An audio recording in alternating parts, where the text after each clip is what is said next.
Hi, everyone. Thank you for joining this afternoon's first webinar series of Technology and Data, Understanding the Big Picture of Data Analytics. My name is Mahdi Iskandari. I'm Program Manager with McMaster Continuing Education, and I'm very pleased to co-host today's session and to welcome Guido Di Cesare, Data Analytics Program Instructor. Hello, everyone.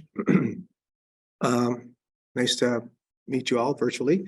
So what we're going to do, as Mahdi said, we're going to go through an overview presentation on called the big picture of data analytics. So what we're going to be doing here, I'm going to understand the big picture of analytics. I'm going to do a quick run through of what is driving the growth of data, what is data analytics throughout the organization, how you can some examples of how you can use it within your organization, analytics-driven innovation, how some of the innovative ideas have been developed through analytics, and we're going to get into a discussion of career options if you want to get into this field. Okay, so what's driving the growth of data? Okay, any paper you pick up lately, any article that you read, you talk about the data and the growth of data that we're having. Like, you know, right now, like Google, like basically you've got 3.5 million searches a day on it. Cars, we have a lot of smart cars out there that are generating a lot of data, like 1.4 terabytes on average. You have the tweets. We have petabytes of data being generated by wearable devices. And these are devices that people wear to in workshops and in factories to monitor their health, their safety, that they're lifting properly, that they're, especially more in physical jobs, that they're operating properly. We have internet operated devices, a lot of devices out there. 41.6 billion devices that are out there that'll be connected to the internet. And this data is growing really quick. Like we have, I mentioned the term petabytes, like that's 1,000 terabytes, which is kind of a difficult concept. I can't even get my head around that. Or zettabytes, which is 1 billion terabytes. Okay, and that's, you know, just using cloud storage and some of the systems that we're using out there. And like I said, we seem to be measuring everything. And there's a digital explosion going on right now. Okay, this data is being accumulated, data is out there. This and shows you, I'm showing this slide here just to show you the volume of data that's being generated every minute. Okay, like 66,000 photos from Instagram, you know, 5.9 million searches on Google, text, Facebook. It's just the streaming volume, Zoom, YouTube. This is every minute. Now, the process of accumulating this data. Now, imagine if we can start processing this data for intelligence. Okay. Second here. Oops, the technical problems here. Yeah. So basically, we can analyze all this data for insights. Like everything is interconnected right now. Like even my thermostat in my house is a smart device. I can program it when I'm not even in the house. It's connected to the internet. All these devices, all these people, all these things that are out there that are generating data. But the biggest challenge we're having now is analyzing this data. Okay, and as we analyze this data, first of all, it's gathering the data, analyzing the data, and as we start analyzing the data, we ask more questions, which usually generates more data. So this is this art, the analyzing data analytics. It's a growing field. There's a lot of information that's out there that we can mine or analyze to make our lives better, business more efficient, your healthcare, and I'll get into some of those discussions later down. Okay. This one slide is just showing you some of the relationships that are out there between all the data, how the Internet of Things and everything's connected. Another thing, but getting knowledge from data. Okay, the big thing that we do here is, you know, knowledge discovery, data-driven decision supports, data science for the social good, you know, helping society. But and there's a significant opportunities you could use to extract value from this data. But there are like in the previous two slides, there's four main players in here in the data ecosystem. Data devices, which are continually generating new data. And on the previous slide, you got smart devices, the Internet of Things, cars, everything's generating data. We got the data collectors that gather this data. Okay. Then the next one's the data aggregators that make sense of this collected data and to get some intelligence out of it. And then we also have data users and buyers. These are organizations that benefit from the information collected aggregated by others in the whole data value chain. And in some cases, well, they take this data, they correlate it with other data that's out there for further analysis, okay? And a lot of organizations now are adopting these new analytical architectures and harnessing the power of this data ecosystems to facilitate data-driven decision-making, okay? Because optimize a lot of the businesses, we now have the tools that we can start taking all this data and analyzing it and getting some good value out of it. And again, if you have data, if you use data in making your decision-making, it's much more efficient, okay? So basically, the decisions that are made in organizations are based on facts, okay? Data is facts, okay? It helps you, the algorithms that you use in your decision-making are based on the data which is available. And the good thing about this, it's repeatable, okay? By that, I mean, you have a data stream today and you run your algorithm against it. Again, you run it, you get another data stream, you get more data later, and you run your algorithms against it. It'll give you possibly different results, but you know that the method that you're using in analyzing that data is the same. Okay. And also the algorithms help you make the decision, but they also know precisely how the decision was made because you have the rules for it about what you do with the data and how you process it. The data analysis also discovers hidden patterns. When you start massaging all this data, it may show you something that you weren't aware of, okay? It may show you that items that you didn't think were related were related. And I'll have an example further down when we start talking about how some companies are using it to analyze their key productivity indicators. And this is the discovery process.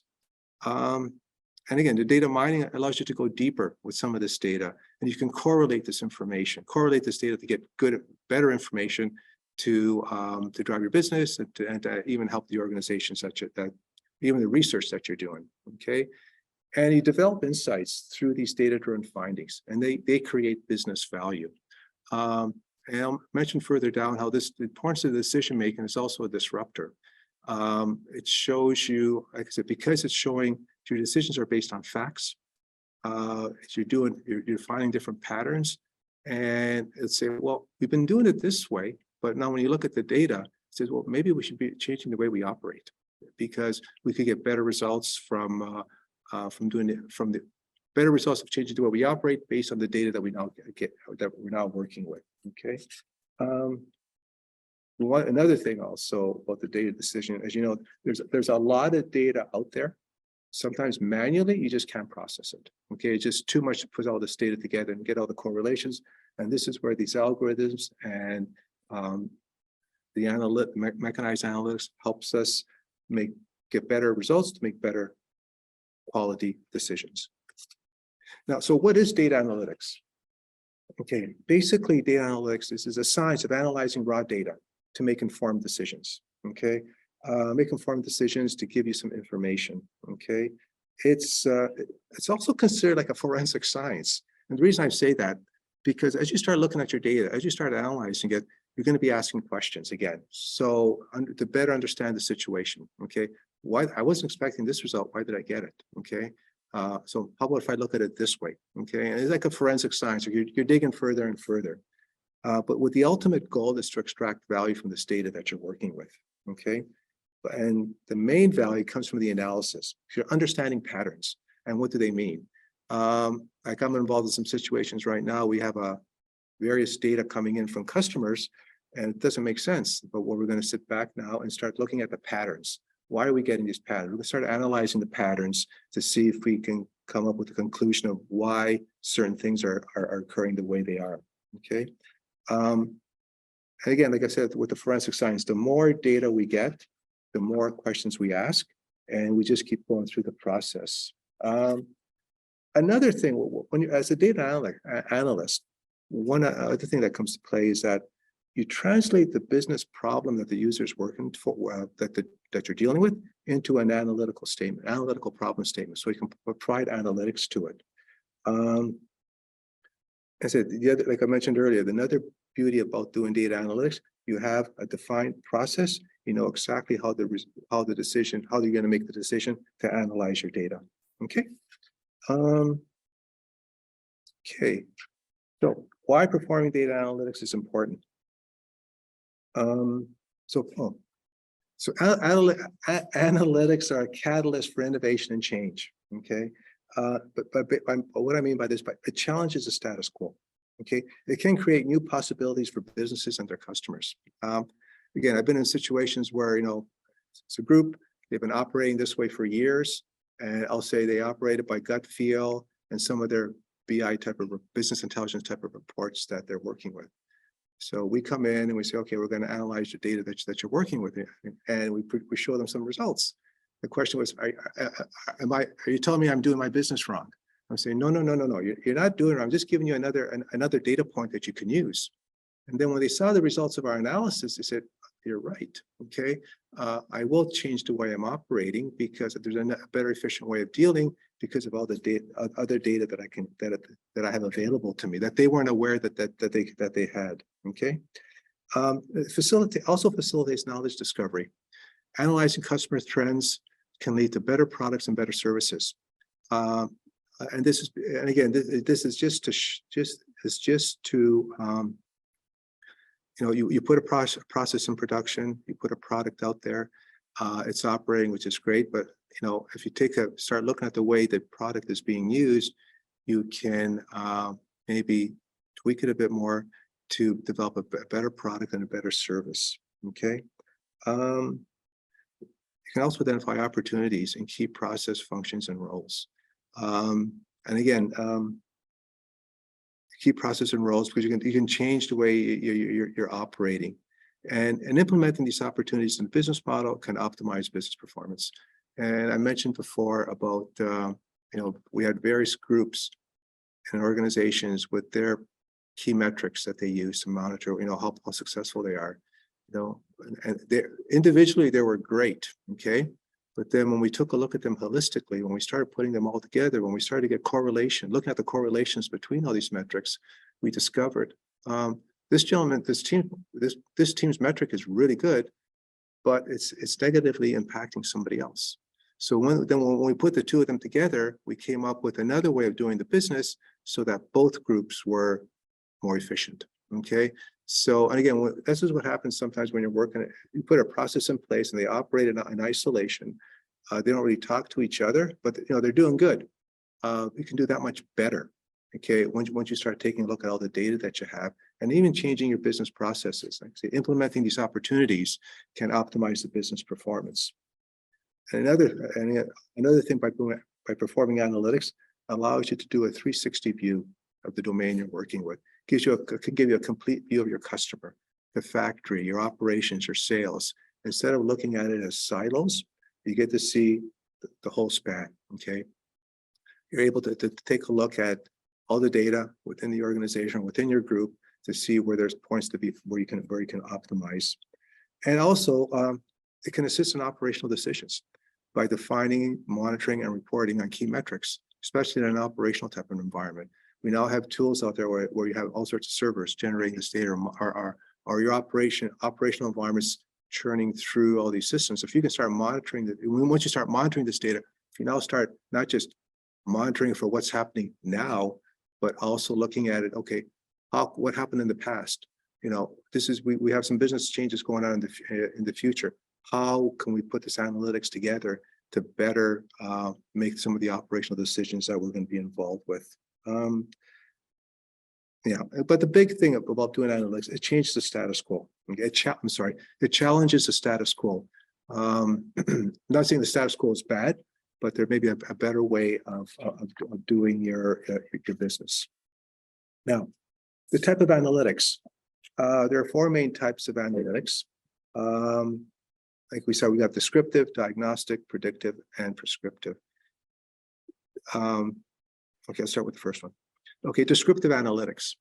That is hindsight. more or less. That is what is happening to the business today. This is what we would call your traditional business intelligence and business intelligence applications and visualizations. It tells you, it explains what is happening today, what is happening today in the business.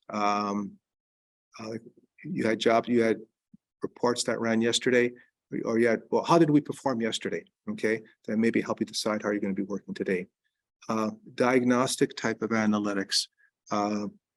This is where is what is happening to the business. Okay, more of a drill down analysis on the data to find the reasons or factors to the business. Like, why did this happen? Okay, are we on a downward? Why is this downward trend or upward trend happening? How can we make it better? How can we improve the business? So those are where we get into diagnostic analytics.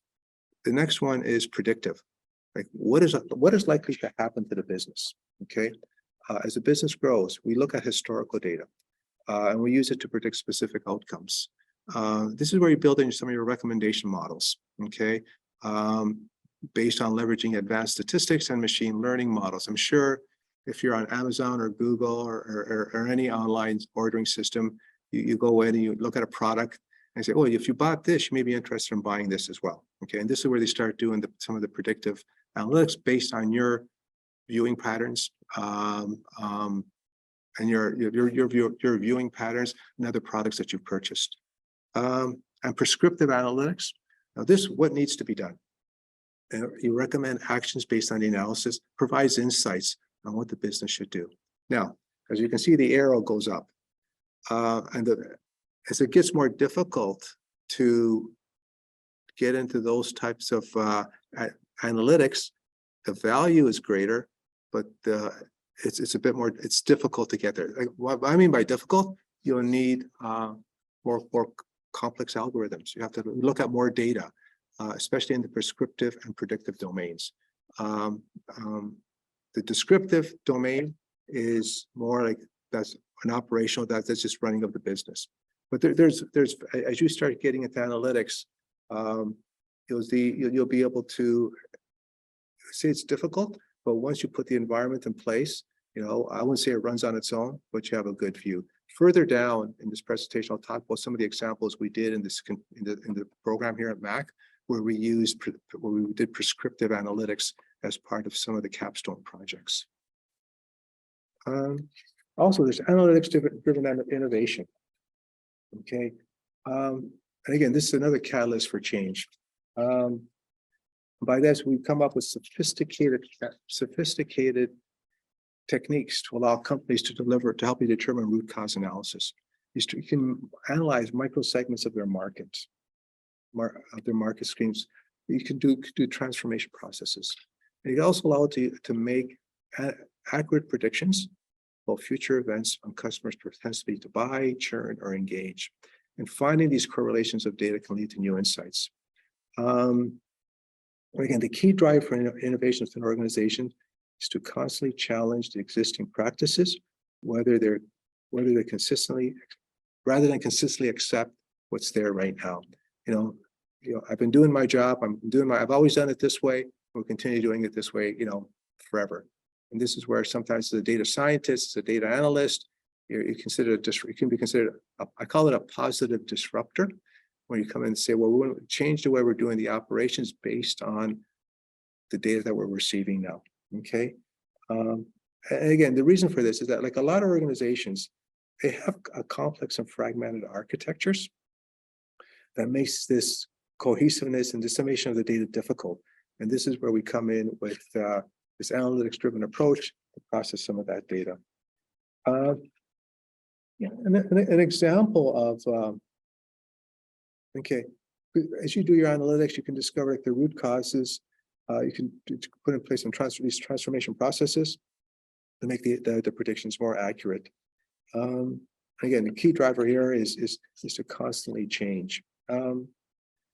There's an analytics-driven innovation is also, you've seen, I have two examples.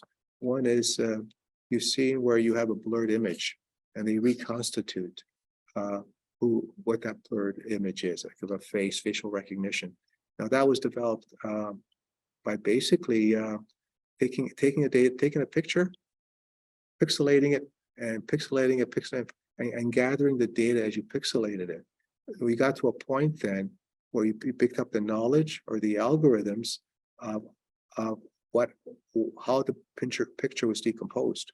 Then when you give it a pixelated picture or a blurred image, using the knowledge or the data that accumulated when it created the pixelated image, they're able to regenerate a picture of what that pixelated image was about. Okay, and this is more where you get into your heavy duty big data processing. Okay.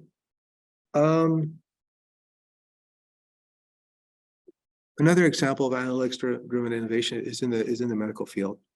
The slide on the left, or the picture, basically shows all the data, a large part of the data that gets generated in healthcare. We have your MRI data, you have your CT scan data, you have your images and videos. This is all unstructured data. A lot of it is unstructured data, but there's a lot of structured data out there. Okay, and what this will help you to do is, as you start analyzing this data, come up with predictive medicine. The early warning, you can also use it for early warning signs of issues. Like, I know there's devices out there now that are monitoring individuals, and you'll be able to detect if there's an issue is going to occur before it occurs, based again on predictive analytics, based on the data that's coming in. You're able to analyze large populations. And you can also come up with personalized healthcare for monitoring and some developing some health baselines to see how your healthcare, okay, monitoring your healthcare before things, just monitoring it before things get worse, based on the data that it's getting from you, and based on historical trends. And this can also help with health benefits administration. You basically understand what's out there, how items are trending with regards to the data your body's generating, and the data that's coming in from the various tests that are performed, and putting all this together manually. It can be it gets done, but it's very complicated. Imagine now if you have algorithms, and we do have algorithms that take all this data for an individual and puts it all together. And the difficulty is putting the algorithm in place, but when it is in place, you can get benefits from it, from basically helping you define your situation. Okay, one item I wanted to bring up on also is talk about data ethics. Now, as people start doing analytics, you have access to a lot of data on individuals, on corporations, and those as such.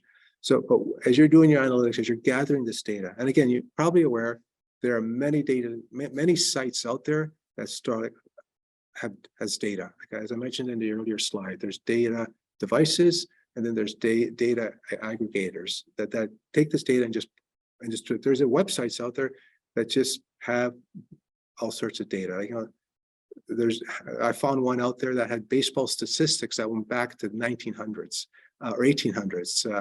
Whoever, they loaded that information out there, but there's all sorts of data out there. But you need to, when you're doing analytics, you need to safeguard any sensitive information that you're dealing with. You want to safeguard it from unsolicited or unsanctioned disclosure while preserving the utility of the data. You still want the data to do your analytics, on your customers, healthcare, or whomever, but you need to safeguard the data that you're using. You may need to, if you're dealing with social insurance numbers, credit card numbers, obviously, you mask that information. But depending on the type of analysis that you're doing, it can't be masked until after the analysis is done. Okay. You also need to establish the definitions and scope for the basic concepts of identity, privacy, ownership, and reputation. You don't want to get into a situation where because you have this data on your machine, you own it. That's not the case. If you have personal information, you have to get the agreement of, if it's personal data, that yes, you're going to be using this data for analytics, but what are you going to be using it for? You have to define what type of analytics are you going to be doing with it. And also, you may not want the individuals may not want you to share this information with anyone else. It's for the purpose that you're giving them the data, and that's what it's being used for. And because there's a lot of privacy concerns that come into play in identity management when you start dealing with all this various data. You have to define put into place a definition of the ownership, and what are you going to do with the analysis? Okay, that needs to be defined. So anybody that's giving you their data, they know what you're going to be doing with it. Are you going to be using it? And what are the end results going to be? Because, and also you have to specify how long you want to keep this data for. Okay, sometimes they keep data forever, and that could be a liability as well for some organizations. Keep the data for what you need. When you're done with it, delete it, get it off your environment because it's not needed anymore. And because the other thing I was going to one more, then I'll get back into this. Then we have people should have shown increasing concern about the privacy threats posed by data mining. Okay, because you have access to this data, there are you have to put rules in place for when you're using this data. I'm sure we all heard that this term I use, a creepy factor. We've all heard, like, how would you feel if you got a call from a company, like say big chain store X, saying, hey, we saw you bought this stuff, there's this material here, these products, we have some other products that you may be interested in. And goes, well, how'd you get this? I didn't say, I didn't tell you you can mine my data that way. And this is where you have to make sure you have the access rights to do that type of analytics. And that's why I call it a creepy factor. If you get a cold call from a vendor selling you something that you've never given them your information, never given them any data about you, you start wondering what data of mine is out there. And like I said, you may, in some cases, you may have accidentally or not thought of it. Somebody asked for your personal, not your personal information, your information you gave to them. It went onto a database, and this is where you have to be very careful on how you do your analytics. There's a term that's come quite common lately. It's called the right to be forgotten. Like once you've done your analytics, okay, if you contact the customer and he doesn't like the analysis that's been done, or he just wants to say, I don't want to be included in your databases anymore, they have the right to ask you to say, get rid of all my data that you have about me. And companies have to respect that. Okay, so like I said, 4 short bullets on data analytics, but this and it's becoming a lot more prevalent, and you've seen it in the papers a lot lately about safeguarding individuals' privacy, safeguarding the data that you have, and you don't want to expose it. Especially if there's a data, like there's been, you read about data breaches, and your data gets exposed. Where does it go? Okay, so if you're doing analytics, you have to make sure that you have a top lock on the data that you're using. Okay. Yeah. Okay. I spent a lot of time on ethics. One other thing is respecting the privacy of the individuals and the data that you're using. And again, because you can get into all sorts of ethical discussions with this. So how can you leverage analytics throughout your organization? Changing streams here. Basically, I'm going to apply data science techniques to getting the right insights. And I'm just going to give a few of the approaches that are used here. Like in the sales organization, you can use associate rules. And this is between frequently purchased items that are frequently purchased together so that you can target your customers or see what your customers are looking for in the sales organization. In a marketing organization, you do clustering analysis. This is where you start grouping similar customers together, products together, so you can start offering services or products to a similar group of customers. You could do product planning using a regression analysis to predict future sales, expected customer revenues, and the product planning group. Sales forecasting, okay? Using time series analysis to help predict next month's sales. To use those type of data, those techniques to help predict what your sales are going to be next week or next week or into the future. With text analysis, like I'm sure you've all done surveys, besides like the polling that we've done here, more where you get to explain, the customer gets to provide his comments, and then you go do text analysis on the surveys to analyze the customer feedback, where you get the customer input. And manufacturing, okay, they run simulation tools to optimize the business processes, the business flows. Again, these are 6 data sciences techniques that are used a lot, and there's a few more, but these are the most common that you would use in an organization to get to analyze your data more effectively, to get a better idea of your products, your services, the customers you're dealing with, monitoring your operation, making your operations more efficient. Okay. Okay, this is the one slide. I won't talk long on this one about monetizing your data because on the poll, they're interested. But this is how you can monetize your data by doing analytics.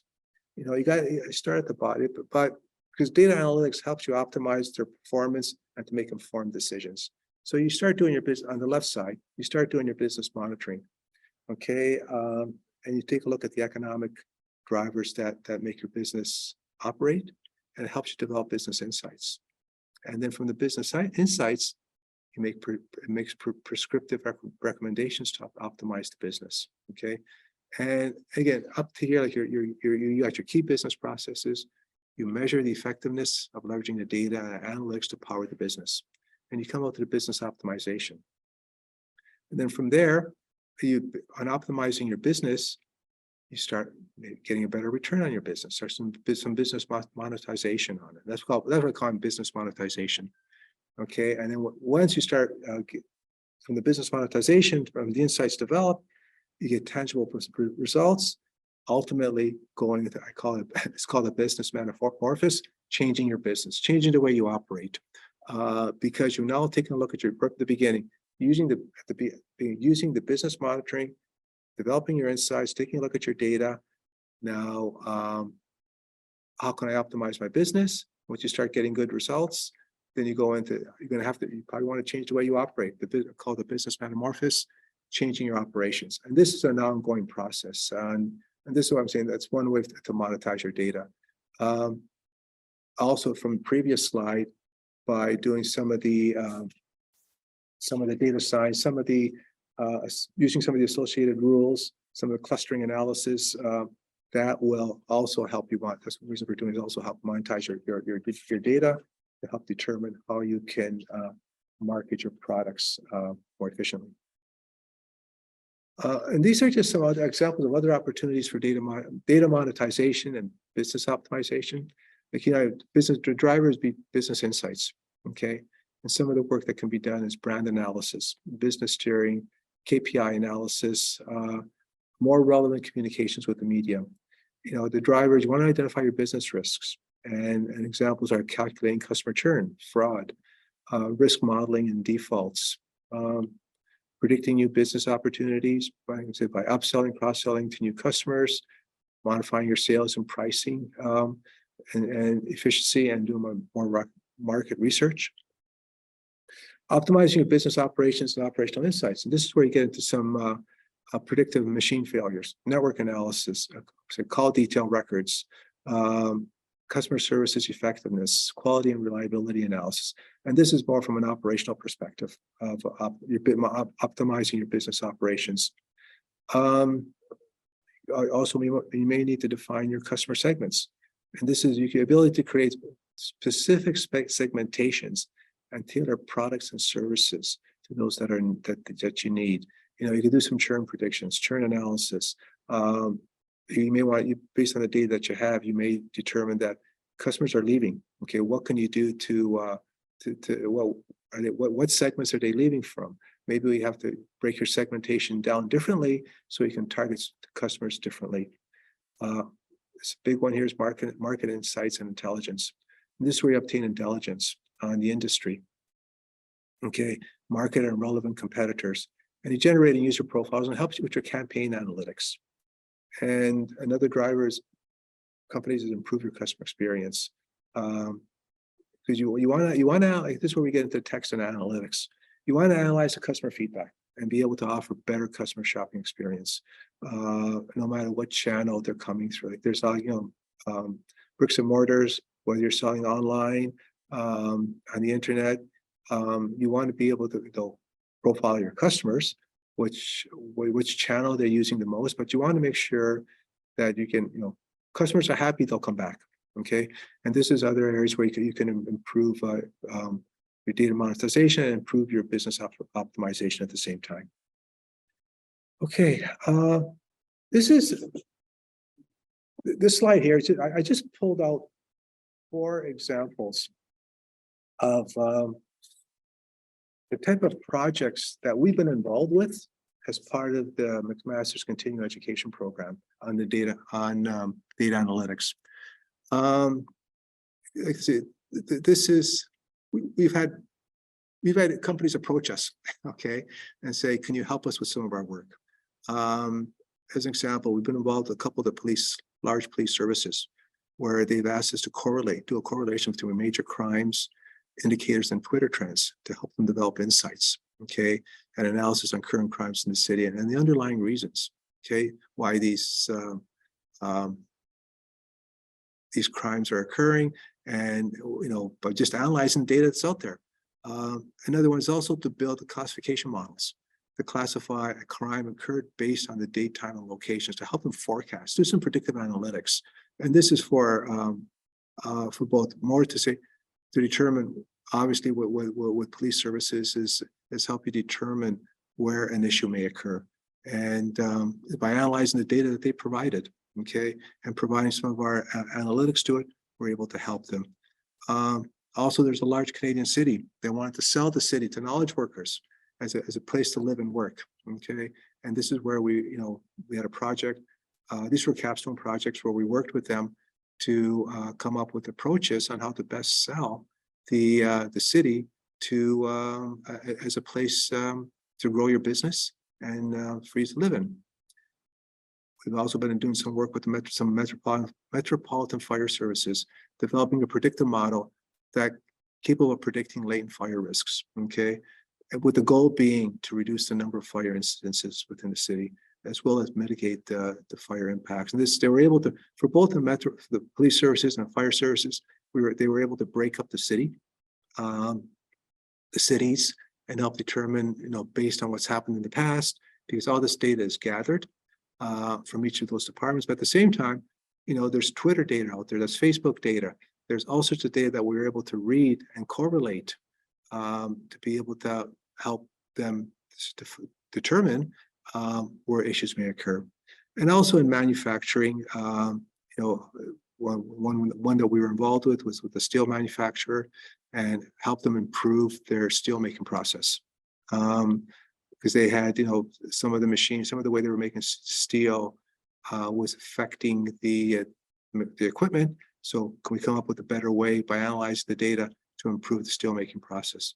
Now, so these are the reason I put these in here. Like this is just not a theoretical model. This analytics is really working, and as part of the program here, we get involved with. We've been involved as part of the work that we're doing as part of the course. We get into a lot of these real life situations, projects. I said earlier, I was talking about some career opportunities that are out there. Now, the 4 big ones that are out there are data analysts, data scientists, and data engineers. Okay, like a data analyst, he works with clean data. Okay, and the data scientists work with clean data. And this is where they gather and interpret the statistical data. They use data analysis tools to come up with meaningful results. The beauty of it now is that before we needed to do really heavy duty mathematics to be able to start analyzing this data. But over the years, the tools have become much more sophisticated, but easier to use. And easier to use and easier to pick them up. You don't have to have an advanced degree in math to be able to do some of this analytics. which when I started, you would had to, okay, just to be able to analyze this data. But now with the tools that are available, much more robust. And that's what a data analyst does. He deals mainly with Excel, SQL, Tableau, Power BI. Those are some of the common tools that are used out there. A data scientist, again, he works with clean, but he's more into analyzing how can we use this for machine learning and AI type of applications. The big tools that are used out there are SQL, R, Python, or there's SAS. There's various machine learning libraries. And this is where you start using some of the analytics to come up with some machine learning models and to apply to some artificial intelligence applications. And this is a data engineer. He works with the raw data. Again, he prepares and manages the big data, make sure that the data is usable, consumable, so that it could be analyzed by the data analysts and data scientists. And they're also responsible for designing, building, and integrating these various data sources that are out there. Like I said, data engineers, he works with the raw data, and he basically, for an organization, you know, I was going to say, depending on the organization, you may have one person that does all three roles, okay, depending on how large your organization is. But the data engineer, he's the one that knows where all the data is. He knows where all the warts are with the data that's good, data that's bad. And he works with into preparing this information so that the data scientists and data analysts can use this information to be able to provide meaningful results and meaningful insights. Okay. Now, that was my intro into the program that we're offering here at McMaster. I'll get Madi here to give an overview of this. Thanks everyone for staying with us up until now. I'm going to give you a quick overview of what's our data analytic program about. And well, quick overview, we actually launched this academic certificate programs in collaboration with McMaster DeGroote and Mac Data Institute back in 2017. And then the program evolved into three different streams: data analytic, data science, big data programming, and architecture, just to meet different training needs and help our learners to achieve their goals. We have basic level, intermediate, and experienced level, as you can see here. And just a few information and highlights about our programs. Our instructors are professionals working in different fields, in different industry sectors, and they're basically having hands-on experience, and they have a mix of concepts and hands-on training in our courses. So our courses are formatted in virtual live sessions, and so this gives us a bit of flexibility and also for the learners in terms of like their timing. We have courses scheduled to run evenings and weekends because most of our audience are working full-time, or maybe they're graduate students, but they can take as many courses they want, and they can take up to 3 courses per term, and they can finish the whole program in about 6 months or 2 years, depending on their pace and their timeline. And we also have a short version of our academic certificate program. We call it Certificate of Professional Learning. The reason we have this short certificate of professional learning, because under each stream, like data analytic, data science, or big data, we have more than course requirement listed. We have 7-8 courses under each stream, and students only need to complete 5 out of them, depending on their goal, their interest, and their need. And if they previously completed courses, or they have job experience in 1 or 2 of the topics, they can skip them, and they can do a 3-course certificate of professional learning to learn about those specific topics only. So that was it in a nutshell about the overview of our program, I'll hand it again over to my colleague Guido for the summary part, if he wants to add a few notes there. Okay, basically, I'll just go a quick summary here. So we have a lot of new market drivers out there, and they're providing providing urgency for advanced analytics.